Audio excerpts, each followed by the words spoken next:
Welcome back for another book review. Today we are talking about this one.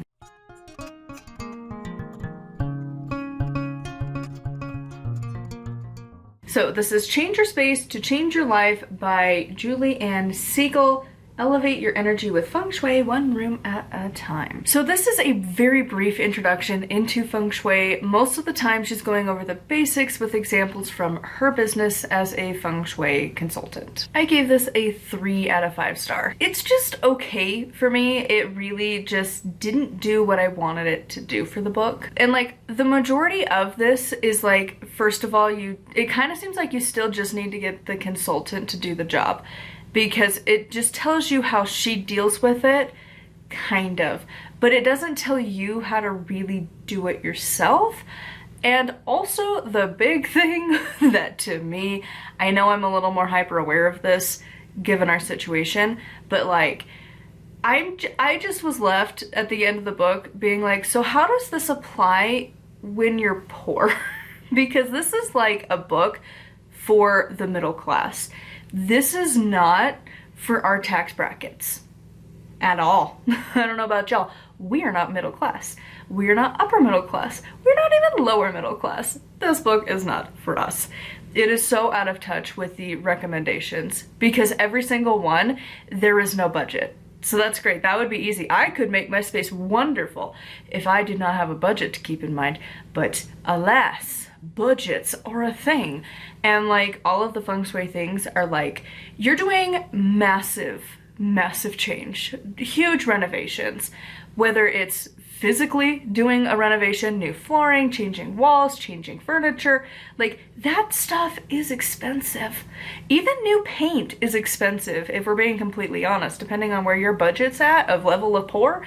Like a 5-gallon thing of paint is gonna be a lot of money to some people. Even the 5-gallon or like the 1-gallon little thing of paint, that's still like $40 to $50 easily.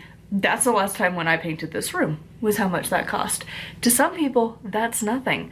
But again, to other people, that's like a tank of gas. That's like, you gotta really budget that and decide like what food are you not eating during that paycheck. And there was nothing for if you're poor on how to deal with this. Absolutely nothing. You just need to declutter and then buy new, which later in the book makes no sense because then she gives you this big eco like guilt trip of like, but you need to be like super conscious of what you have, and tells you like like there's some things it's like sure like make sure your ceiling doesn't have like asbestos.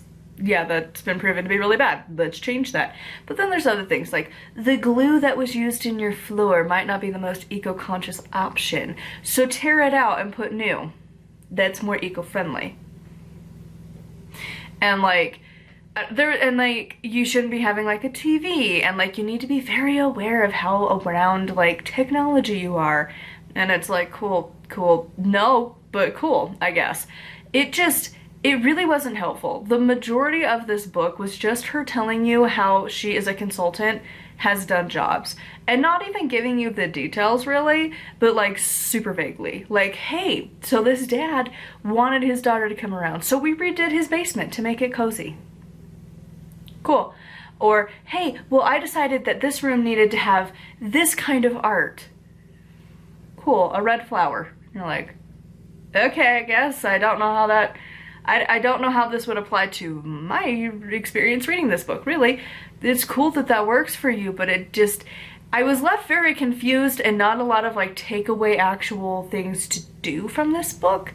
And like, I've read other books that I feel like would just be better. And like, the majority of this book was really just design with intention. And like, as a witch, why don't I just design it with my elements? Like, what's gonna make the difference? And like, the idea of, you know, the symbolism of Eastern beliefs versus Western beliefs, like, I could just do my own.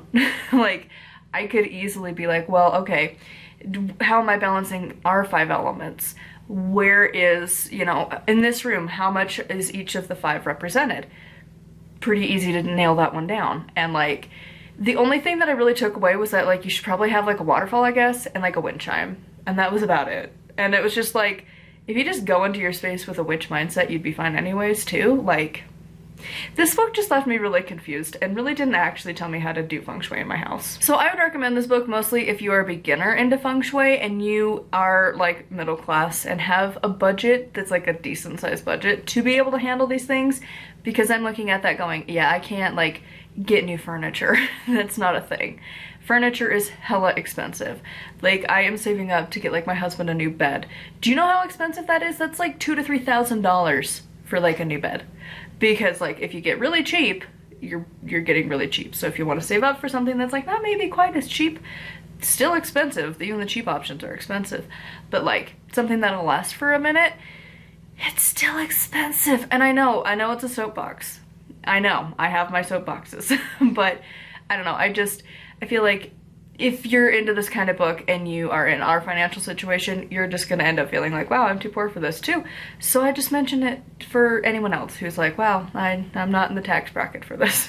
And it also just kind of felt a little bit of like a push to either use her as a consultant or somebody else as a consultant, because like really it doesn't tell you what to do.